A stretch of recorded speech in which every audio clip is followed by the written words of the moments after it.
Ja, Tag zusammen und herzlich willkommen zur Spieltagspressekonferenz von 2 Kölsch. Ja, hallo Leute, und das am 12. Spieltag der Bundesliga. Und der FC trifft auf die Truppe von Bayern München. Und was wir uns für dieses Spiel wünschen, das erkennt natürlich jeder sofort, der diese Location kennt, an der wir heute stehen.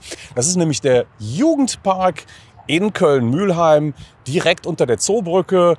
Auf der anderen Seite der Brücke, da ist der Rheinpark, das ist noch Deutz. Und hier, das ist Mühlheim, der Jugendpark. Im Hintergrund sieht man diesen See, der Rhein im Hochwasser, da wo sonst Jeck im Sonnesching stattfindet. Ja. Und Thomas, du kannst noch ganz viel anderes erzählen von diesem Platz hier. Ich bin hier als kleiner Fetz, habe ich hier Verkehrssicherheitstraining gemacht und so. Ich bin ja bis zum Ende der Grundschulzeit war ich Mülleimer. Das muss man sich mal vorstellen. Das ist eine schöne Ecke hier. Das Ganze ist geplant und gebaut worden in den 50er Jahren im Zuge der Vorbereitung für die damalige Bundesgartenschau. Auch damals hat man schon an die Jugend gedacht und nicht zu knapp. Ich glaube, das sind ja 30.000 Quadratkilometer, nein, Meter. Also es ist relativ groß auf jeden Fall. Ja. Also die haben sich nicht lumpen lassen hier. Ne? Ja, und auch heute tut man ja ordentlich noch was für die Jugend. Man sieht hier dieses Gebäude, Jugendzentrum digital. Und ich habe es eben schon angesprochen, Jeck im Sonneschingen, mittlerweile eine Riesenveranstaltung hier in Köln. Und Tausende von Leuten, die da hinten im Wasser stehen. Ich meine, man sieht, was sie hinterlassen haben. Ja, unsere Jugend. Waren das alles Wildpinkler oder ist es doch das Hochwasser im Rhein? Ja. Ich weiß es nicht.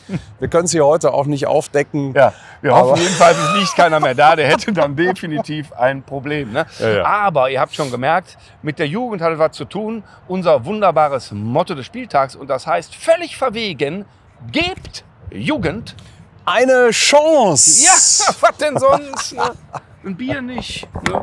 So ganz jugendlich ist der Körper nicht mehr. Egal. 2 Kölsch. Auf 3 Punkte gegen die Bayern. Prösterchen, Leute.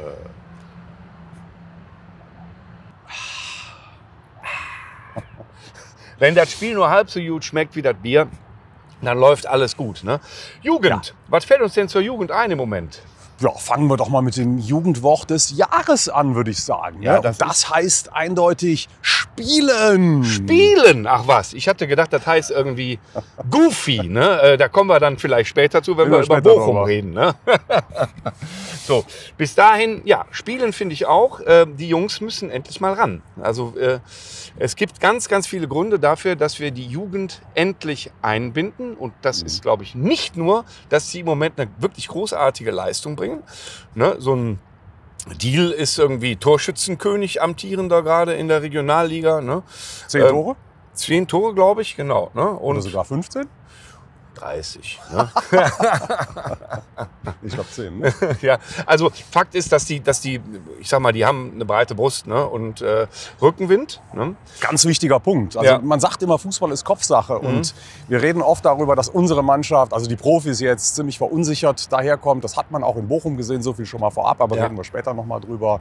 Aber die Jungs aus der Regionalliga, die kommen mit so dermaßen breiter Brust gerade daher. Und ich glaube einfach, die würden unserem Mannschaftsgefüge wahnsinnig gut tun. Ja, ich glaube auch, dass wenn du als jugendlicher Spieler dann gegen die Bayern spielen kannst, ja, du weißt ja noch gar nicht, wie deine Karriere läuft. Kann sein, dass es das geilste Spiel deines Lebens wird oder das Wichtigste, dass du nie wieder gegen die Bayern spielst. Ja, also da kommst du ganz anders rein. Und während unsere Jungs, ja, ohne dass wir denen zu nahe treten wollen, das ist überhaupt nicht die Idee, ja, im Moment eher, ich sag mal, Fehlervermeidungskultur haben, ja, die werden eher Schiss haben, die wollen nicht hoch verlieren gegen die Bayern, ja, wird eine Jugend hingehen und sagen, das ist die Chance meines Lebens, jetzt gebe ich Gas. Das ist ein anderes Gefühl und ich glaube, das brauchen wir schon. Ne? Ja, und ich glaube vor allen Dingen, dass wir im Moment wirklich alle Kräfte bündeln müssen, die dieser Verein zu bieten hat. Also wenn wir uns jetzt noch mal, oh, hier kommen nicht die Jugend, sondern eine Gänseschar kommen. Ja, ja.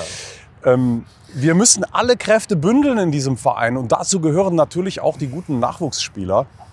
Und wenn man sich dieses Schneckenrennen unten in der Liga anschaut, die 6, 7 Mannschaften, mit denen wir jetzt konkurrieren, dann kann ja die ganz klare Aufgabe und Botschaft nur darin bestehen, dass wir ab jetzt wirklich versuchen, das Bestmögliche aus diesem FC rauszuholen, an allen Ecken und Enden. Dass wir natürlich auch versuchen, Fehler zu vermeiden auf der einen Seite, aber dass wir schon auch bereit sind, mal ein Risiko zu gehen und die Jungs reinzuwerfen Und ich bin mir hundertprozentig sicher, dass wir am Ende der Saison 3 Mannschaften hinter uns lassen werden in dieser B-Liga da unten.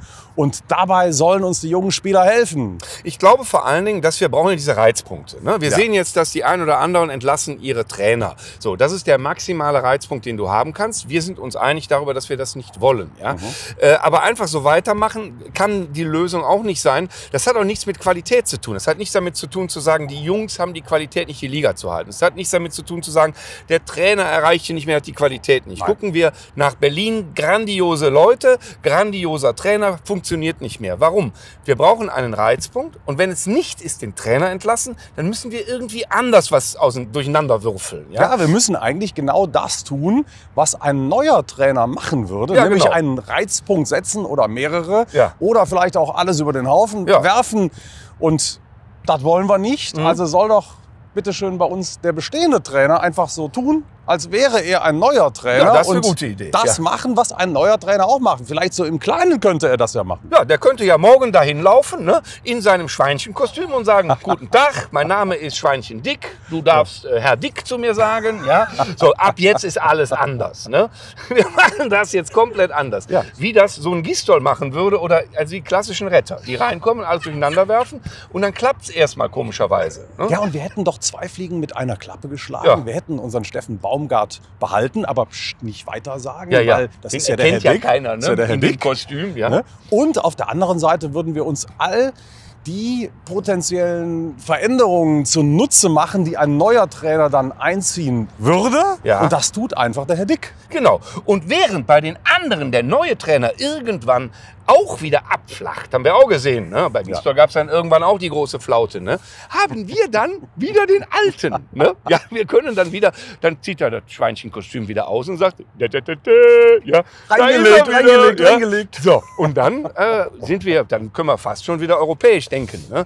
Ja, also auf jeden Fall, du hast schon recht, es ist da so ein Schneckenrennen da unten, ja. Und dieser Quatsch mit, wir sind schon längst abgeschrieben, ist Unfug. Wir müssen nur auf die Leute gucken, die vor uns sind, die direkt vor uns. Ja. In der müssen wir in Schlagweite bleiben. Und wenn wir die einholen im richtigen Moment, dann sind wir halt nicht abgestiegen. Ende Gelände. Du hast es jetzt gerade angesprochen und wir haben ja sehr, sehr viele Zuschriften gekriegt, auch in Form von Kommentaren bei Facebook. Und wie viele Leute haben sinngemäß drunter geschrieben, es ist eh schon verloren, diesem Verein ist nicht mehr zu helfen, er ist nicht mehr zu retten. Wir sind jetzt faktisch schon abgestiegen. Da kann ich mich nur fragen, sag mal, habt ihr in Mathe nicht aufgepasst oder habt ihr noch 2% Sehkraft? Guckt euch doch einfach die Tabelle an. Es sind 2 Punkte bis zum Nicht-Abstiegsplatz und wir haben noch tonnenweise Spieler. Also wir haben doch wirklich alle Chancen dieser Welt und wir haben ein gut funktionierendes Mannschaftsgefüge, vielleicht dann zukünftig auch mit den Jugendspielern. Es ziehen alle an einem Strang und wir bleiben da sehr optimistisch. Wenn wir nur über diese Linie nachdenken. Ja. Ne? Also diese Linie Nicht-Abstieg. Wenn das jetzt nicht die Linie Nicht-Abstieg, sondern die Linie europäische Plätze wäre, dann würden doch alle sagen, 2 Punkte, das ist ja überhaupt kein Thema. Die Saison ist noch lang, das kriegen wir ja locker gewuppt. Ja? Warum jetzt diese 2 Punkte zu dem Nicht-Abstiegsplatz so viel größer sein sollen als die anderen, das ist mir auch nicht klar. Ja? Also wir müssen uns an denen orientieren, die wir schlagen können. Das kriegen wir hin. Also da bin ich auch fest von überzeugt. Aber wir müssen ein bisschen darauf achten, dass wir ein paar Sachen ändern. Und zwar nicht, weil das vorher falsch war, sondern weil das Ändern für sich gesehen, neue Reize setzen, eine Qualität hat und uns weiterbringen wird. Ja, und vielleicht noch diese Geschichte mit der Statistik, was ich heute gelesen habe, die angeblich Steffen Baumgart und den FC-Verantwortlichen Recht geben soll, bei ihrer Vorgehensweise die Leute eher langsam und behutsam aufzubauen. Es wäre eine Vorgabe des DFB und es wäre tatsächlich statistisch erwiesen, dass solche Jugendspieler, die eben in den unteren Ligen dauerhaft zum Einsatz gekommen sind, bessere Karrieren machen als diejenigen, die dann als 20. auf der Bank versauern beim Erstligisten. Das wollen wir ja gar nicht. Die sollen bei uns ja eben nicht versauern, sondern, jetzt komme ich wieder zum Jugendwort des Jahres, spielen, sie sollen spielen. Sie sollen spielen. Und eine Vorgabe des DFB ist für mich das beste Argument, genau das nicht zu machen. Beste Kontraindikation, die es eigentlich gibt. Bitte, ne, schmeißt die Jungen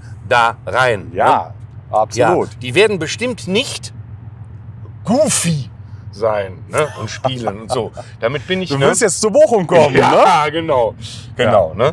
Das war ja, möchte mal sagen, bleiben wir bei den Jugendwörtern, ne? Ein bisschen cringe, ne? Ja, so wie wenn wir solche Worte benutzen. Ja, ne? also es waren tatsächlich für die, die es nicht kennen, also Fremdscham-Momente. Ich habe sie empfunden, weil ich war ja in Bochum im Stadion. Also ein wirklich ganz, ganz schlimmes Spiel mit einem glücklichen Punkt, den wir allerdings sehr gerne mitgenommen haben, auch einem verdammt wichtigen Punkt. Aber wenn ich mir die Spieler auf dem Platz angeschaut habe, wie heißen die Non-Playing Characters oder ja, NPCs? Ja. Also mir waren deutlich zu viele NPCs auf dem Platz unterwegs. Als Baumgart hätte ich den Controller in die Ecke geschmissen. Ne? Nein, also der hat natürlich keinen von denen erreicht. Wie auch, weil es sind ja NPCs, War nicht also vorgesehen. Non-Playing. Ja. Characters. Erfüllen. Da kann der Baumgart NPV. an der Seitenlinie machen, was er will. Da kann der ausrasten. Ja. Er wird sie nicht zu irgendwelchen Aktionen bewegt bekommen. Schafft er nicht. Diesen Eindruck hat es echt gemacht. Zum Verzweifeln. Oh ne? Mann, war das so, schlecht. Ja, und nochmal, es liegt nicht daran, dass das alles Pfeifen sind, sondern die haben auch ein Thema mit dem Kopf und werden dadurch non-playable und non-player. Ja. Und da müssen wir eben dran arbeiten. Da müssen wir immer ein bisschen Ruhe haben. Ich glaube ja, dass wir, also zum Beispiel jemand wie der Tigges, der auch nicht viel älter ist als die Jungs, über die wir jetzt sprechen. 22 ist er, glaube ich, ne? Oder 23? Ja. Ich glaube, dass es ihm vielleicht sogar gut tut, dass man ihn mal wieder rausnimmt aus der Verantwortung.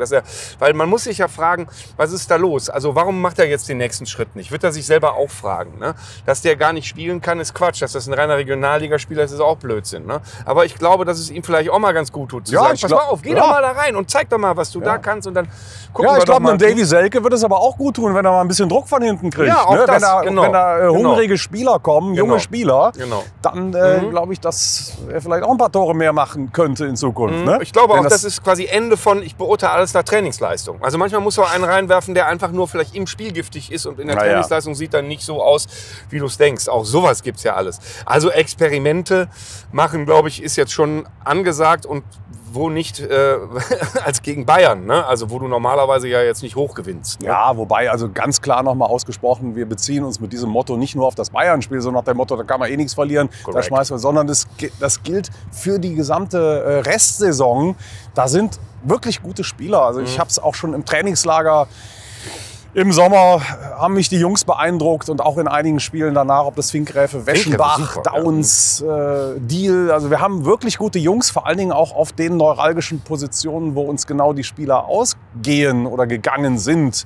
Ne, wenn ich sehe, dass immer ein Keins auf der 6 spielt, stell doch den Weschenbach drauf, es ist seine Position. Ja. Ne? Und das sage ich jetzt, ohne dass ich ihn täglich im Training sehe. Ja, aber schlechter als der K1 kann das fast nicht machen, hätte ich fast gesagt. Das ist gemein, ne? Das ist ein bisschen gemein. Der Keynes ist kein Kane, ne? Das ist also, kein Sechser. Das ist kein Sechser. Ne? Also, ja, da sind wir bei den Bayern. Unangenehmen Bayern. Ne? Ja. So, also jetzt, ich meine, richtig freuen tut sich auf die jetzt auch keiner. Ne? Ja, bleiben wir bei den Stürmern. Also man kann es vielleicht darauf reduzieren, Kane gegen Kane Hjelt. Das heißt aber nicht keine Tore, ne? Denn wir können auch ohne Hjelt Tore schießen. Das ist ja wohl ganz klar. Ne? Das heißt nicht keine Chance. Nein, also das ganz heißt klar. Nicht, ne? Es ist immer noch ein Fußballspiel, 90 Minuten und da ist alles möglich. Beim letzten Mal haben wir 2-1 knapp gegen die verloren. Und wer weiß, was da passiert. Soll der Kane nicht glauben, Freitag. der kann vom Feld gehen und hat keinen Schmerz. Ne? Wehe, der geht vom Platz und hat keinen Schmerz. So. Also insofern, das ist ja eigentlich total geil, gegen solche Leute spielen. Ich finde auch, ehrlich gesagt, ich meine, wir mögen sie ja beide nicht, aber so ein bisschen unterhaltsam sind sie wieder geworden, die Bayern. Ne? Über das schimpfende kleine Tuchelein. Ne? Ja. Und, ne? Selbst die Mumie Hoeneß ist auch wieder auferstanden und hat auf der Mitgliederversammlung sogar sehr viel Applaus gekriegt. Ja, ne? Gott, wie gut die vergessen können. Ja. Ich glaube, die sind natürlich auch alle froh, dass sie die Figuren Salihamidzic und Kahn endlich losgeworden sind. Und leider Gottes haben die Bayern da ja die Reißleine gezogen, weil wir haben das ja lange schon gesagt, dass das 2 Top-Kandidaten sind, um diesen Verein endlich mal so ein bisschen runterzuwirtschaften. Apropos runterwirtschaften, ne? Selbst dieser 100-Millionen-Transfer war natürlich ein ziemlicher Coup, muss man sagen. Ne? Ein Riesenrisiko. Stell dir mal vor, das geht nicht. Oder der knickt sich am ersten Tag den Fuß um. Dann hast du aber richtig schön mit Zitronen gehandelt. Aber so ist es eben nicht gewesen. Und da muss man dann leider auch den Hut vorziehen.